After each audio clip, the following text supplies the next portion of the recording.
জয় মা তারার জয়, জয় শ্রীগুরু বামদেবের জয়। দেখুন, আজ আমি এসেছি একটা 4টে রাশির শুভ খবর নিয়ে। আগামী মে মাসে এই 4টে রাশি দেখুন প্রচুর উপকার পাবে। কোন কোন রাশি? কুম্ভ, মেষ, মকর এবং মীন।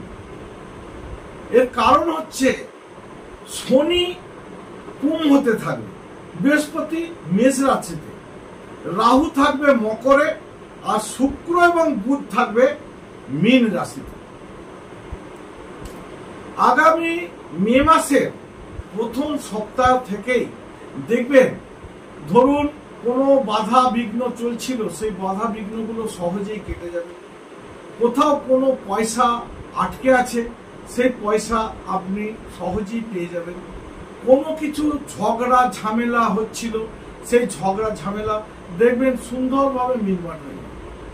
এই যে জিনিসগুলো আমি আপনাকে বলে দিলাম, সেই যে শনি কুম্ভতে, রাহু মকরে, বৃহস্পতি মেষে এবং শুক্র এবং বুধ মীন রাশি, সমস্ত রকম বাধা বিঘ্ন সহজেই কেটে যাবে। আগামী মে মাস থেকে, মে মাসের প্রথম সপ্তাহ থেকেই আপনারা সুফল পেতে থাকবেন।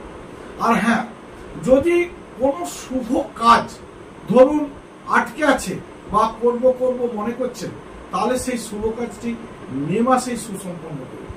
মে মাসটা অতি শুভ, এই 4টে রাশির পক্ষে অতি শুভ।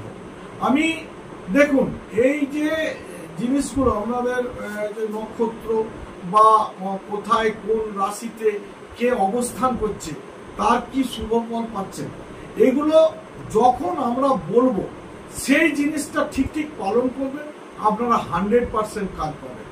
এগুলো দেখুন, এগুলো মনের মধ্যে একটা ভ্রান্ত ধারণা আসে যে তাই তো আমার এটা হলো কি ওটা হলো না, তাই তো এটা কেন হলো না, হওয়ার কথা ছিল। আপনারা দেখুন, আমি যে বলছি যে মে মাসটা এই 4টে রাশির পক্ষে অতীব শুভ সময়। অতএব যে কোনো কিছু কাজ মনে করে রেখেছেন যে এটা করব, অনেক দেরি হয়ে যাচ্ছে, আপনারা মে মাসেই সেই কাজটা সুসম্পন্ন করুন। এই 4টে রাশির পক্ষে মে মাসটা অতি শুভ সময়। তাহলে নমস্কার, আজ এই পর্যন্তই। আমার ভিডিওটা যদি ভালো লেগে থাকে তাহলে লাইক করুন, কমেন্ট করুন, শেয়ার করুন। আর আমার ভিডিওটা যারা প্রথম দেখছেন তারা আমার চ্যানেলটিকে সাবস্ক্রাইব করুন।